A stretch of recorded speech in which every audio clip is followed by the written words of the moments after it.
more than 300,000 tweets were flagged as potential misinformation during the US election. The extraordinary figure was revealed as the heads of Twitter and Facebook faced a Senate Judicial Committee. Joining us live from the White House in Washington, D.C. is our political reporter Annalise Nielsen.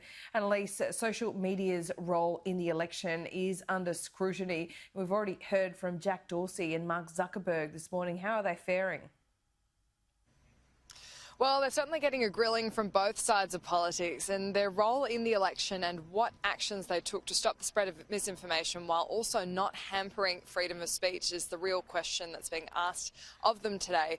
Really, the Democrats have been pushing this line about Section 230. Now, that's a protection to stop these media giants being responsible for third-party content on their platforms. But, of course, that means that they don't necessarily intervene in issues where there has been misinformation. And so what we've seen from Jack Dorsey, the head of Twitter, is he said that they took the concerns of the public seriously from last year as early looking at how this election would play out on Twitter, especially when you have a president like President Donald Trump who's prolific on Twitter. And he said that the scheme to flag potential misinformation was extremely wide-ranging. More than a year ago, the public asked us to offer additional context to help make potentially misleading information more apparent. We did exactly that, applying labels to over 300,000 tweets from October 27th to November 11th, which represented about 2.2% of all U.S. election-related tweets. Now, President Donald Trump has repeatedly had his tweets flagged for a number of issues, but most recently for suggesting voter fraud without any evidence. That's also blocked access to some of his tweets. And so the Republican line of questioning has been more down this freedom of speech path, and they've also been hitting hard on this idea of how the tech giants decide what is and isn't to be blocked. In particular, they've also raised the Hunter Biden email story that was blocked from being shared on Twitter because it allegedly had hacked information when other stories with similar methods don't get censored. This is Senator Ted Cruz. Does voter fraud exist? I don't know for certain. Are you an expert in voter fraud? No, I'm not.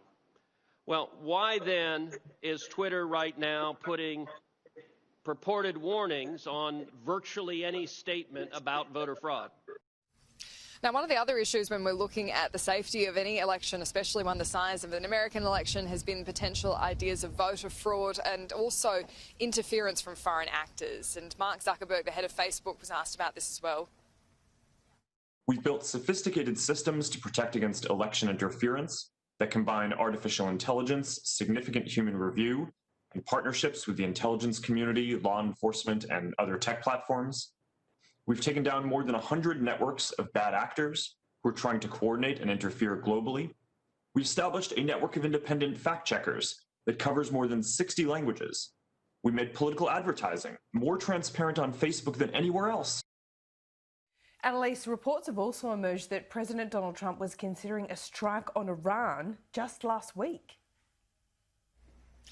This is a pretty extraordinary report from the New York Times that suggests that the Trump administration was considering this strike on Iran because they had intelligence that they'd started to build up the capabilities to potentially start producing nuclear power. But also, of course, there is that issue of potential use for nefarious means. And so this was considered, according to this report, by the Trump administration. But they did decide to hold off, given that it is such a tenuous time in this transition period. Not that Donald Trump is admitting that he's going to be out of office on January 20, but a strike of that size could really cause unthinkable